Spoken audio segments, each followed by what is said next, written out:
M. The Media Project. Imagine a vibrant region that embraces innovative technology and systems, allowing individuals and businesses to grow and thrive within the natural and cultural lifestyle of Vermont. Imagine the Black River Innovation Campus. Our community includes business and technology programming, co-working and technology tools, and other exciting experiences that are quickly creating an outsized impact to our little corner of northern New England here in Springfield, Vermont. PC Mag rates Springfield, Vermont number 8 for the best work-from-home cities in the U.S. Join us in Vermont. Begin your journey at bricvt.org.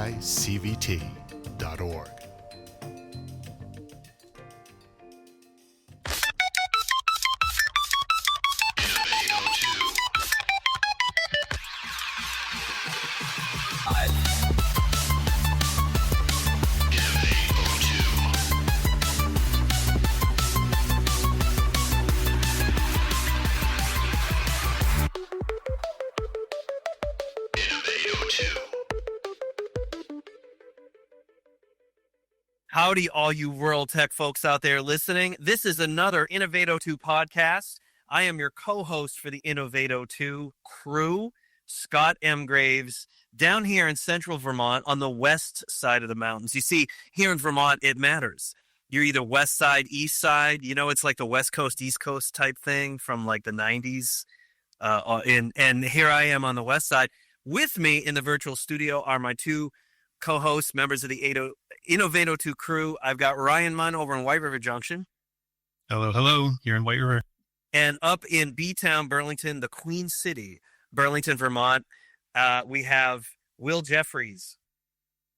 Calling in from the Vermont Center for Emerging Technologies, one of our favorite places to be, favorite recording spots.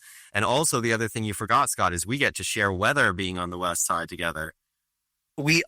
This is true. This is true. We do share a lot of weather, and I'm excited for today's guest because those of you who are longtime listeners in general to many of the podcasts at the Media Project will remember our guest. Kevin Chu is the executive director of the Vermont Futures Project, and he was on about a year ago, and for the Are We Here Yet podcast, where we focused on mostly the housing component to the work that Vermont Futures Project is doing, to the message that the Vermont Futures Project is sending, both internally to Vermonters and externally.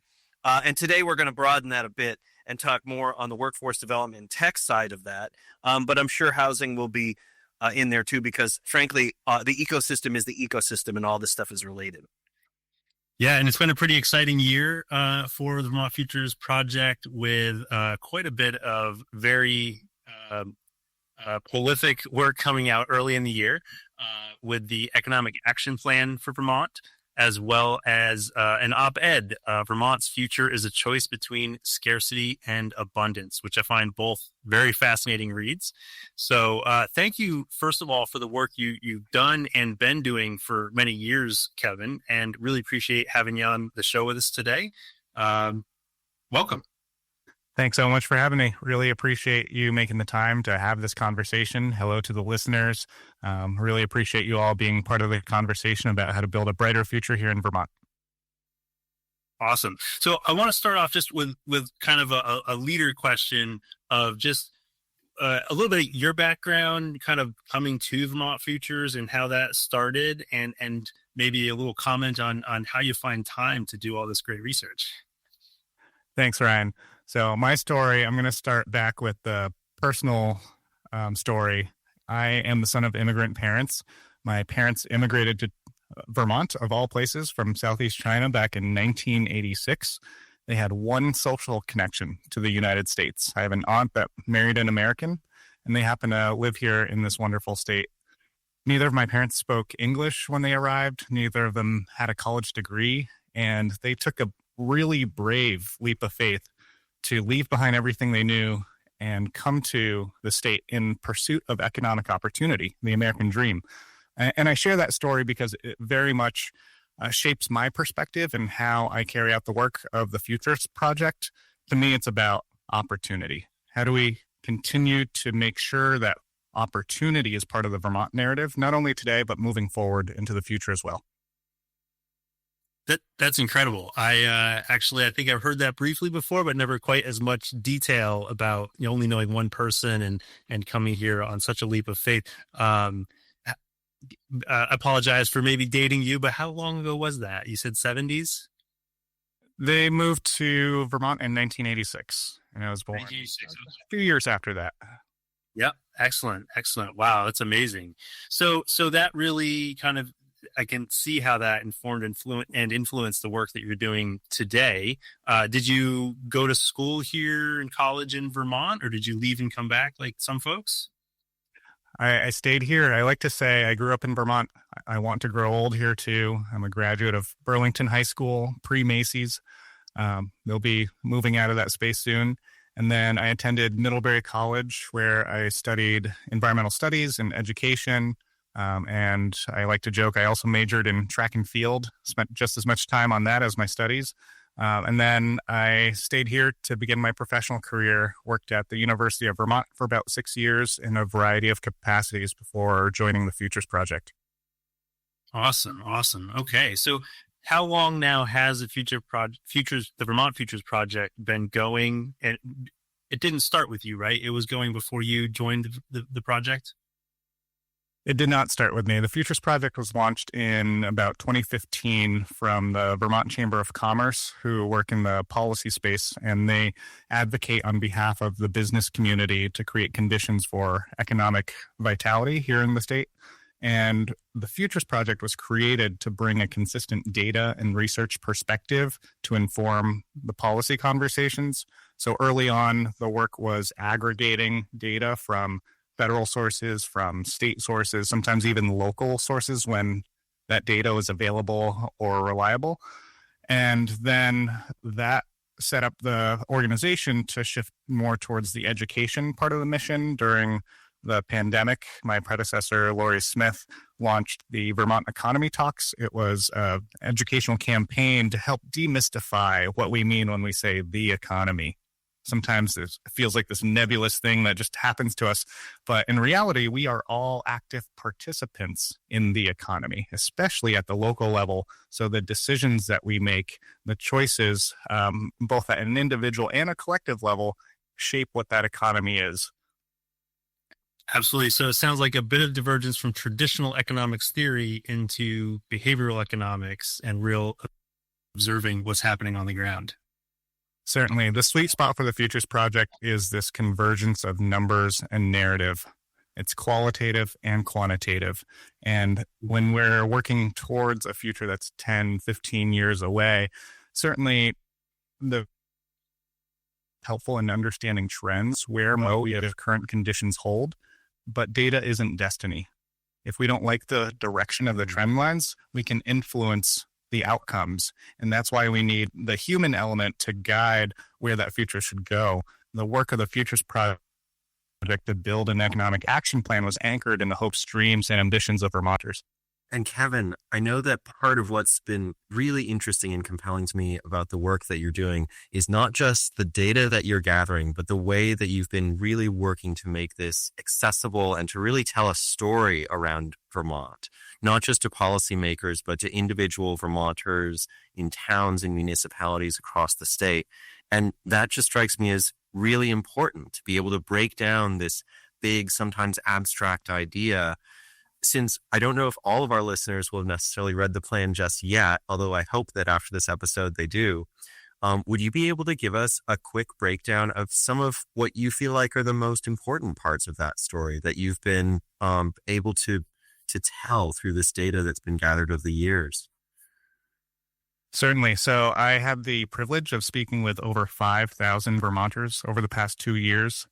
And it wasn't just to speak about where we are in terms of the data, but as I mentioned, it's to understand what are the hopes, dreams, and ambitions, but also what are the challenges that are preventing us from getting to where we want to go. And I heard time and again, housing is one of those challenges, the cost of living, workforce shortages, healthcare, childcare, the business climate. These were all topics that came up time and again in every community. And as I listened to Vermonters, they also described some of the things that make this state so special and unique. And I took the opportunity to describe the sentiments in 3 broad buckets. This is where the Futures Project was able to create a framework to shape the data. One of the sentiments that I heard was, I want ample services. Things like access to healthcare, things like schools in local communities, access to transportation. These are things that really enable people to interact with their neighbors, to participate in the economy, and to thrive in their communities. Another sentiment that I heard was, I want low density. I like Vermont as this place with low population and the growth of New York or New Jersey. And then the third bucket I heard was, I want lower cost of living. It's not viable for me to thrive here economically. So when we take these 3 circles and create a Venn diagram, the intersection of all 3 doesn't exist. And this is where we have to have some difficult conversations, right? Right now, we're at the intersection of ample services and low density, and the result is high cost of living. Back to what I heard from Vermonters time and again, folks are saying the cost of living's too high. I can't afford to live here. So how do we get there from here, right? And how do we know? Are we there yet? Price is sort of an indicator in that regard. So to get from where we are to a desired future state that is a little bit more affordable, we can either take a scarcity pathway, and that's reduction in services, cutting programs, or we can choose an abundance pathway. Ryan, you mentioned my op-ed. The abundance pathway is embracing the idea that people are the solution and housing helps us get there. Embracing the idea that more density can be beneficial for people who are already here as well. Absolutely. I'm just going to mention too, for anybody that wants to follow along, vtfuturesproject.org, pop in there, check out that op-ed, check out the action plan, and a lot of visuals really help comprehend these challenges and put them into perspective. So appreciate that for sure, Kevin. Thank you. And so the crux of what you're talking about, Kevin, first by population, right, is we need to repopulate the state of Vermont, right? Talk about the specifics. Why is that so? And what will happen with the number of new people here that we want to bring to Vermont? Certainly. If we've been holding our listeners in suspense, one of the goals of the Economic Action Plan is this ambitious target to grow Vermont's population to 802,000. We're currently at about 648,000. And that growth is, again, to repopulate the working age population. Vermont's overall population has gone up a little bit over the past 25 years, but it's also aged at the same time. So in the year 2000, we had about 226,000 Vermonters between the ages of 25 to 49. That's our workforce. That's our tax base. Those are the commercial ratepayers in health insurance. So 226,000. In that same year, we had about 77,000 Vermonters age 65 plus. Now, fast forward to today, and we have about 194,000 Vermonters between 25 to 49. So that's over 30,000 fewer than 25 years ago. And we have about 143,000 who are 65 plus, almost double, right? So our workforce is shrinking. That's why so many businesses are having trouble hiring. Our tax base is shrinking. So we're asking a smaller pool of people to shoulder a greater burden to cover the cost of services and programs. At the same time, the need for those services and programs is also increasing because as a population ages, healthcare needs go up, housing needs go up. The needs of the population now are drastically different than they were just 25 years ago. And I want our listeners, I want to I want them to be able to identify, right, what this means, right, when we are talking amongst ourselves, both for those of us here in Vermont, most importantly. And these are the same, very similar conversations happening in other rural parts of the United States right now, right? Including some of our neighboring states. And that is like in the recent March elections here in Vermont, in our local paper, a woman was interviewed who stated, plainly she was not voting for our current mayor, Mike Donges, because, and I roughly paraphrase, we are increasing our taxes to an unsustainable point on the elderly, who increasingly are more and more of our population. And here in Rutland, they cannot afford those increases in taxes anymore. So to me, the solution is, reduce our costs on police, fire, EMT, reduce the school budget, and restrict the number of young families who have children in our schools. So why is that argument on its face? Doing so will reduce costs, right? To restrict or as you say, create a modicum of scarcity, right? But why will that create the disclaimer? It's going to create the opposite effect on taxes, right? But explain for our listeners why that's so. Certainly. So we have to take a look at both the short-term and long-term impacts of these decisions. Short-term, it might reduce some of those budget deficits. It might close that gap. It might mean that things are more affordable the next year or two as services are cut or programs are reduced in terms of scope and capacity. But that makes it even harder to attract the next generation. It makes it even harder to convince a young family that they should move here, put their kids in the schools in Vermont, and it makes it even harder for our businesses who are homegrown here in Vermont to scale up. It makes it harder to attract new businesses to Vermont. Less people to buy their stuff, right? Yeah. Less people to buy their stuff, fewer employees, fewer collisions of ideas to spark innovation, right? If we continue to cut, makes the community a shaky foundation to build an aspirational vision. I think that whether you're a citizen or a business, having a sense of safety in your community is important. Knowing that the kids are going to have opportunities in school beyond just the curriculum. Extracurriculars are something that add vitality and richness to an educational experience. Having hospital services that are nearby rather than in an adjacent county or even across state lines, those are really important. So in the short term, yes, there are efficiency strategies. We can try to do more with what we have.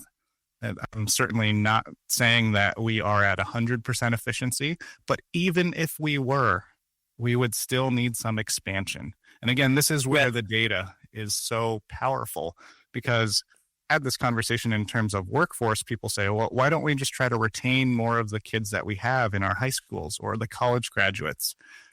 And the numbers tell us, yes, even if we kept all of our graduates, we would still have a workforce gap because there are more people retiring per year than people graduating. The Vermont Department of Labor projects 17,150 retirements per year. Do you know how many 12th graders there are in the entire state of Vermont? About 5,300.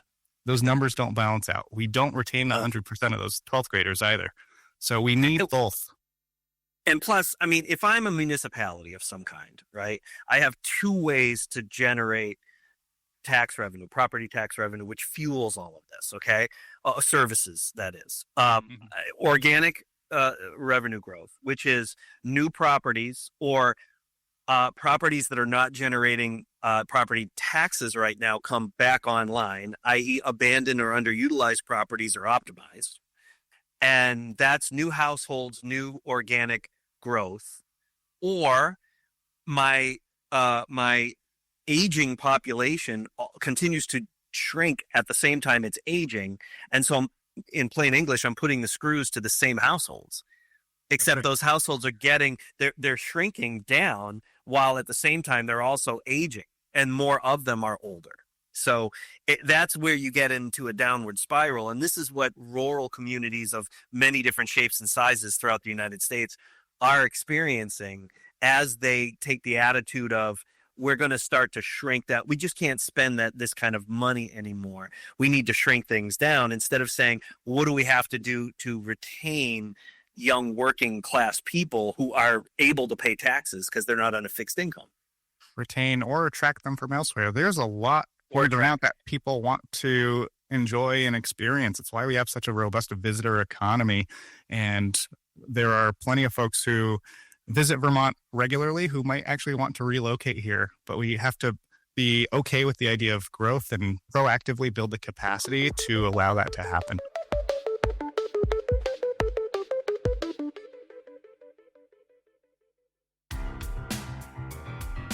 Driven by data. Driven by technology. Driven by community development. Driven by the need to get results for your project. SM Graves Associates. Delivering real estate development to you, including project management and pre-development services, with a keen focus on delivering community-oriented projects. We build profitable projects that respond to the needs of your neighborhood. Join the SMG family. Find us at smgravesassociates.com.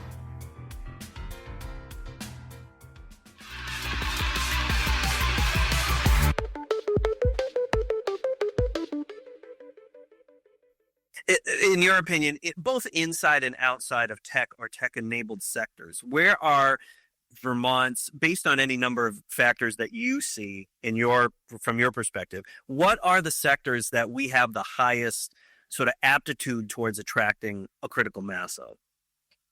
Certainly, I think tech does play a big role, and tech itself permeates into so many different industries, right? And I think that's something that's often lost in conversation, as it's siloed off, but in reality, how we apply technologies to existing industries is such an opportunity where I hope Vermont will lead. And I think we're already seeing that in the ways that it's embedded into some of the manufacturing processes, advanced manufacturing.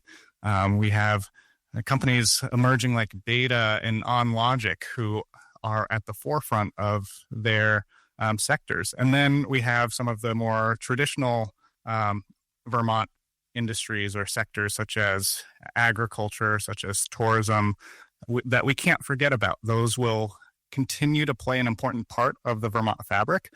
But if we add new industries, it doesn't take away from the old. I think that's one of the pieces that I want listeners to take away, which is it's not an either or. It's not us versus them. The growth isn't a threat to what currently exists. It can actually amplify the benefits of what currently exists. I also think there's an opportunity for Vermont to be a leader in terms of healthcare, especially in responding to the needs of elderly populations, right? Because Vermont is one of the oldest states by median age, the impacts of an aging demographic are ones that our state will experience before many others. So the solutions that we develop can then be exported or scaled to serve the needs of an aging nation. And the reality is there are easier places to live as you get older. So I like to think that our aging population also has a good amount of experiential and intellectual value to add to this overall conversation when we talk about, retiring executives, retiring tech people that still want to give back to their community, whether it's the Vermont community or their global community of innovators. And so I think there's a huge opportunity that we're seeing play out in very small pieces in the tech hubs, the incubator programs, the co-work spaces around the state. Can you elaborate a little bit more on partially what we need to do to attract those families and attract those young people to stick around, and also what you're seeing happening that's working? Certainly, I think you raised such a great point, which is as people age, I think it's easy for us to just look at the data in terms of workforce, taxpayers, and frame an aging population as a negative, but there are so many positives that come with having an experienced population that's ready to mentor the next generation. In the economic plan, we even highlight the contributions that a mature workforce can bring to the state economy. And in terms of one of the challenges that many families face right now, young families with kids, is childcare, and having an older population who might be taking a step back from the workforce, they can help to fill some of those gaps in terms of family needs. Just thinking about my own family and the sort of Chinese culture in which I was raised, multi-generational households is a very regular thing. And I think, again, Vermont is situated well to show a different way of growing families. And if we can take the lead there, then I think it'll start to permeate into how we approach economic problems and solutions as well, bringing together multiple generations into the workforce. You get a diversity of perspectives that then allow us to leverage existing or emerging technologies to meet different needs across generations. I really love how you put that, Kevin. And it's funny you say that, because that's actually conversations that have been happening within my own family as well. And I really appreciate your question of, is there a new way that we could be looking at this? Or rather, perhaps there are solutions, old ways of thinking that could be brought back that might be relevant for our times, that might actually help contribute to these thriving communities.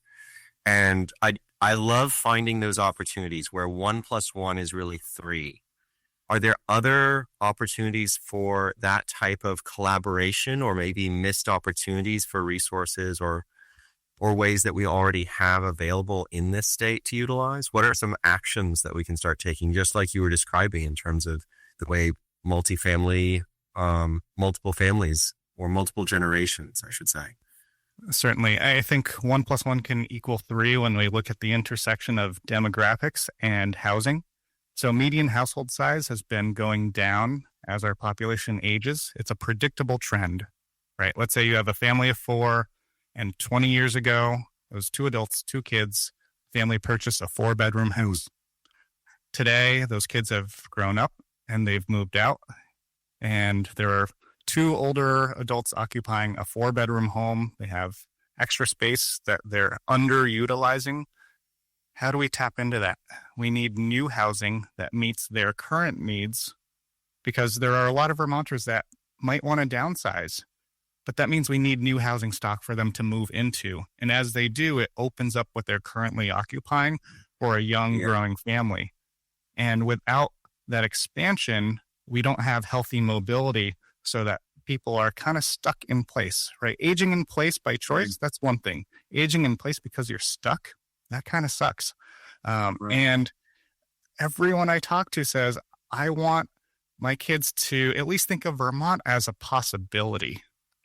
To do that, we, again, need more housing, because as those kids have aged, if they want to move out, if we haven't built anything in the community, their 2 choices are stay at home with mom and dad or move out of state. So new housing serves the families who are already here. On the subject of housing, you and I have talked about this many times.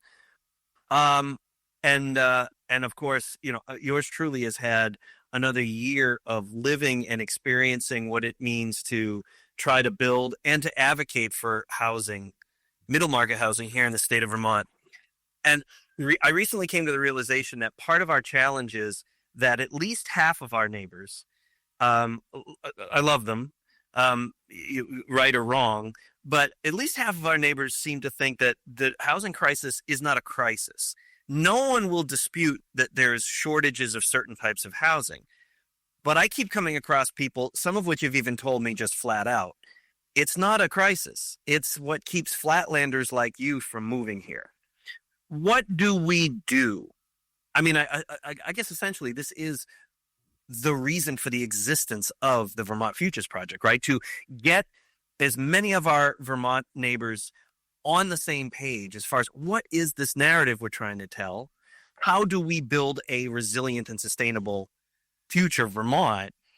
We've got, what are your thoughts on this idea that we got to get this portion of the population off of the idea that a lack of housing can at all be a good thing?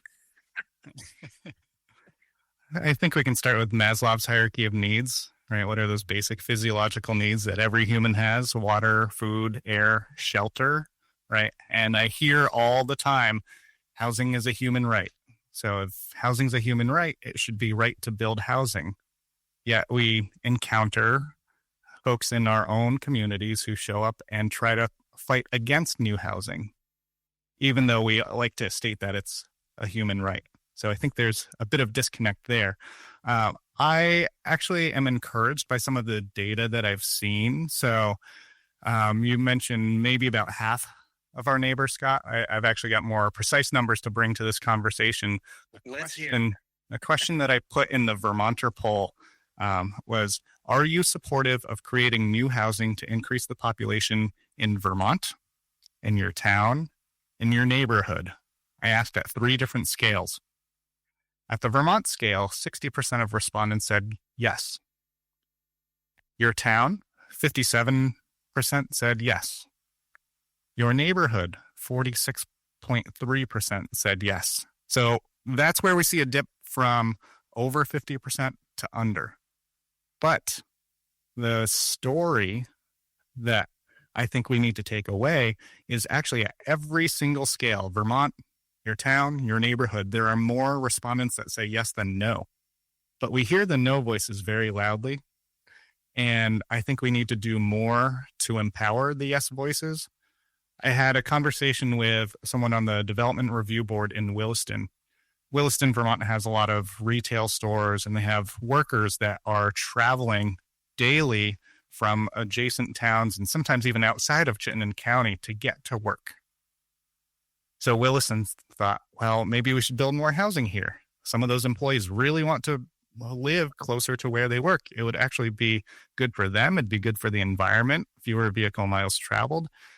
So proposals were put forth by developers to create more housing. And yes, some has gone up, but there is consistently a cohort of folks who live in Williston who show up and oppose it and say no. And they don't even need a large cohort, 10, 12 people. That's enough to slow things down or stop any progress. Meanwhile, hundreds of retail workers who would benefit most from the housing have no say in the process. Their voice doesn't count because they're not Williston residents. So how can we start to intentionally include the yes voices? Because the data tell us there are actually more of them, and we need to listen to them too.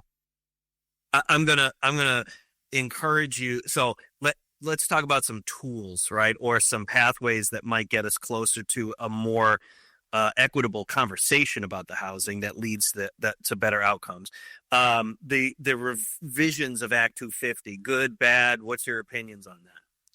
Stepped in the right direction, not the scale that'll solve the crisis. There's no single solution. I think we have to take a look at the full suite of factors that impact housing, whether it is land use regulations, zoning, permitting, appeals processes. It's going to be a multifaceted strategy, and I'm encouraged by some of the momentum of recent changes, but I don't think it goes far enough. CHIPS TIF program. This is the small scale TIF option that legislation that's being discussed now. Good, bad, indifferent. Good. I think another tool to add to our toolkit that allows different scale of projects to be viable. To me, it's not about having a top-down cookie-cutter template that every single town has to follow. One of the things I try to do through the Work of the Futures project is to highlight data, highlight recommendations, strategies, and tactics that become options for people and for communities to choose from. But at the end of the day, the housing strategies in Chittenden County are going to be very different than they are in Rutland County or the Northeast Kingdom. And that's okay. That's actually a really good thing. We should have regional variability. It gives more choice to people who might be interested in Vermont to be able to select from different options that fit various needs. And then that allows communities to lean into the unique strengths and assets that they have, which set them apart. We have the housing we need, right? It just needs to be accessible. Rutland County, some 180 some odd homeless households that permanently reside here. We have 2,413 domiciles currently abandoned in Rutland County. You bring up such a good point, Scott. So this actually goes back to the question that Will had asked about how to make 1 + 1 = 3. And I did a study to calculate what I call latent capacity on a town-by-town basis. So it's a calculation that looks at current population compared to historical peak. So for some towns, that means that if they've depopulated, let's say they're about 2,000 people now, but they used to be 3,000, there's some untapped potential. There's latent capacity. There may be vacant buildings. Some of that might be empty bedrooms and homes that are occupied by a few people. And that is a way that we can leverage data to guide our search for where investment will create the biggest impact. Where can we unlock that potential? And if we can bring mobility back to the market, we can start tapping into some of those vacant, underutilized homes or refurbish them to make them viable for habitation again. Follow the data. Indeed. Something I was really curious to ask as well after a few weeks ago, as part of the Leadership Champlain program, we visited a wastewater treatment plant that services, I believe it was Williston and Essex.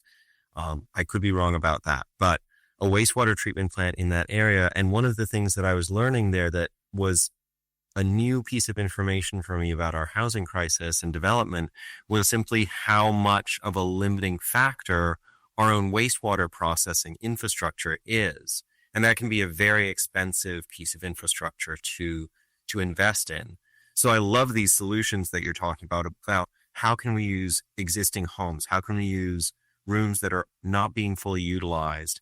But I am curious as well on that side of building new developments, since those are going to require additional wastewater capacity. Certainly there are ways to make ourselves more efficient, to use what we already have.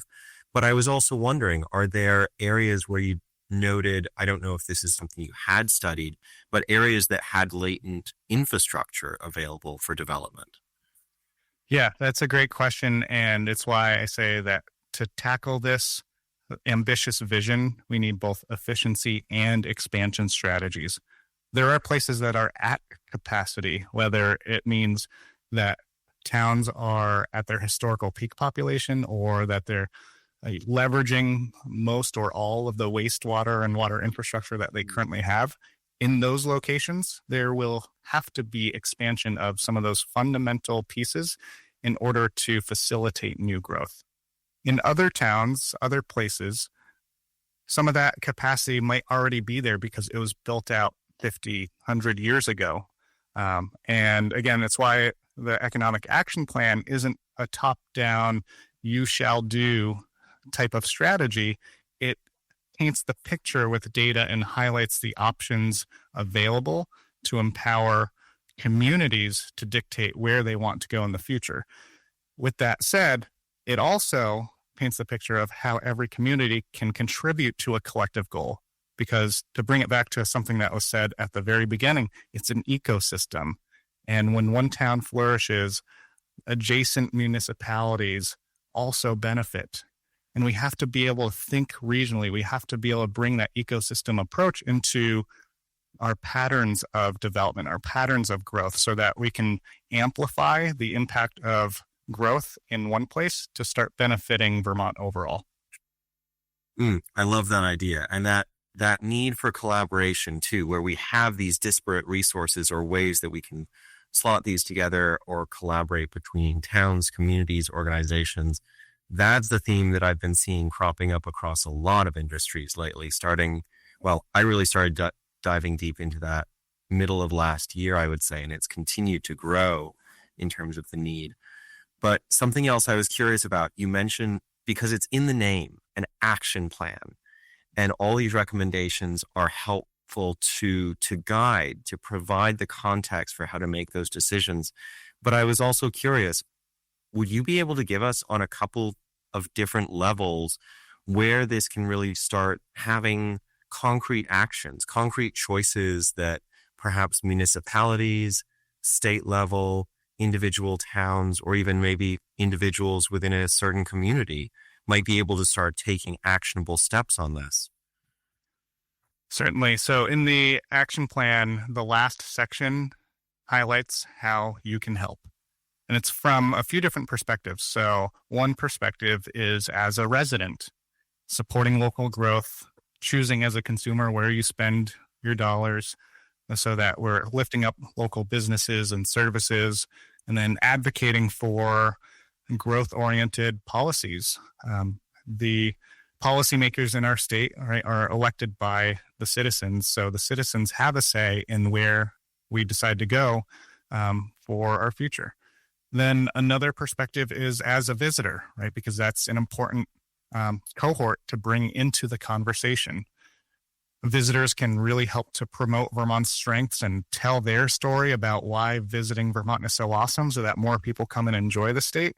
And as they build that affinity for Vermont, some of them may convert to residents as well.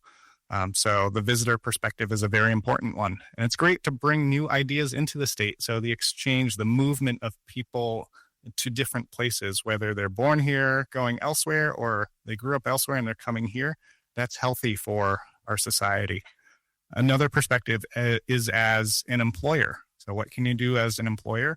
Invest in workforce development and help to create inclusive workforce environments, because we do have people who are on the sidelines who may want to contribute, who may want to participate in the labor force.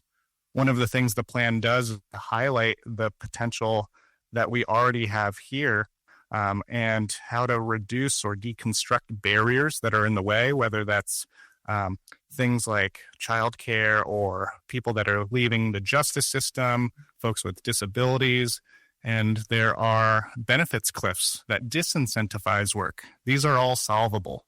And employers can play an important role in being champions for a more inclusive labor force. Policymakers is another perspective that's called out in the call to action, and there are recommendations for how they can leverage data to help guide some of the policy decisions that are being made.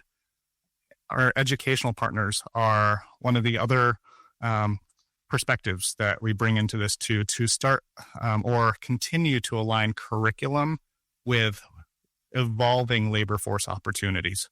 And that's where we have to facilitate collaboration so that employers, students, educational partners are all co-creating what that educational experience looks like to set up our next generation, not only for the opportunities that exist today, but for the ones that will exist in 10, 15, 20 years.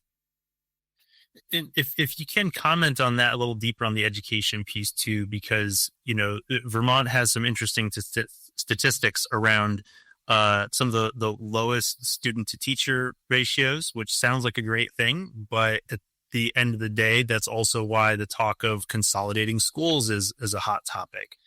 And I have some opinions about this. I think that,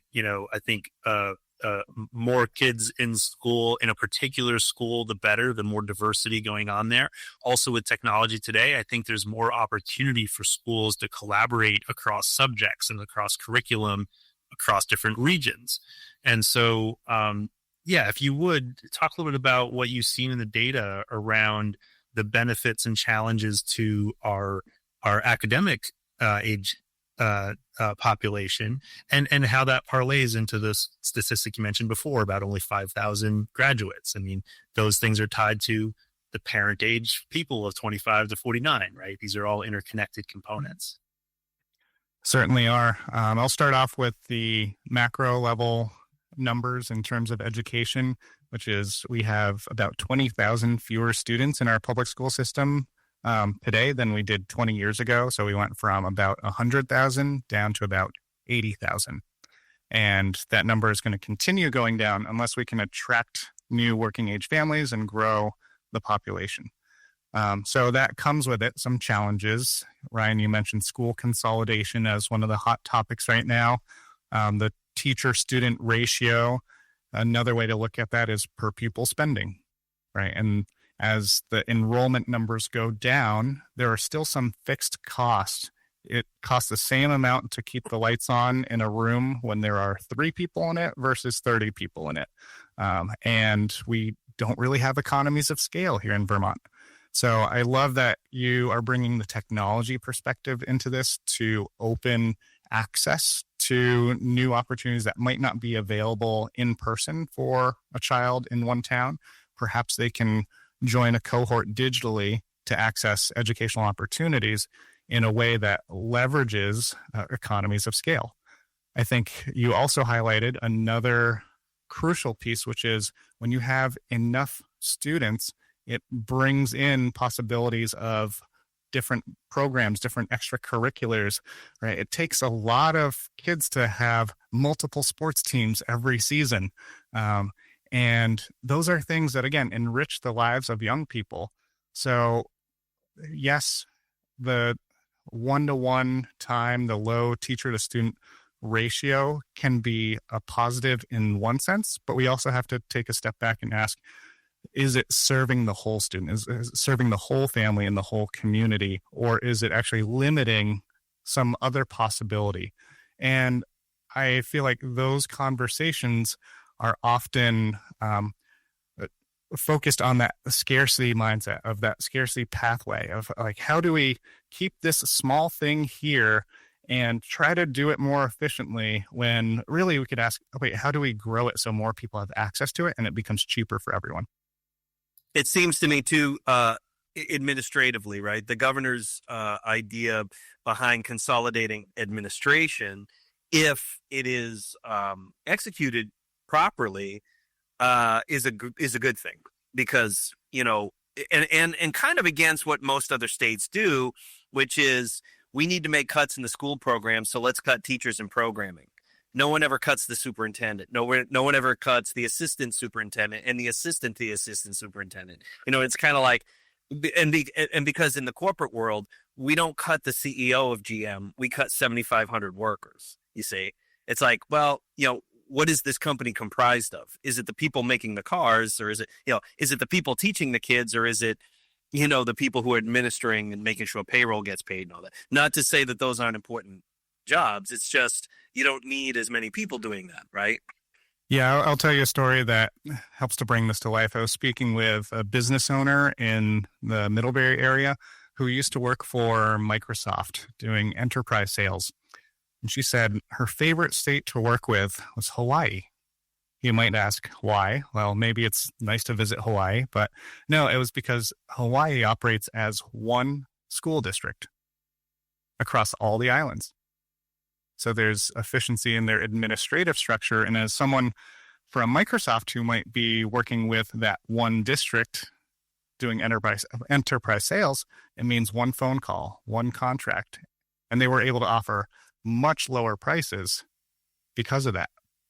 Now, if you think about how many small school districts there are across the state of Vermont, that same rep would have to make hundreds of phone calls to sell just a few licenses if you got a yes on the end of one of those 100 calls. You can't. Actually reminds me of an organization I learned about just recently in Vermont, actually, the Green Mountain Higher Education Consortium of Champlain College, Middlebury College, and St. Michael's, that had actually followed that model of forming a consortium so that they could negotiate for better prices from their suppliers. Just like you said, it makes it so much simpler on that side. So I do see us coming up on the time here. We need to let you get back to life here, Kevin. And I know we could fill up at least another hour with questions and things to talk about, because you've done such great in-depth work, and we really, really appreciate the contributions that you're making to this conversation here in Vermont. So I think I speak for all of us when I say thank you so much, and I hope I'm speaking for our audience as well. And are there any last comment or calls to action? Definitely we'll have the link in there for folks to go check out Vermont Futures Project.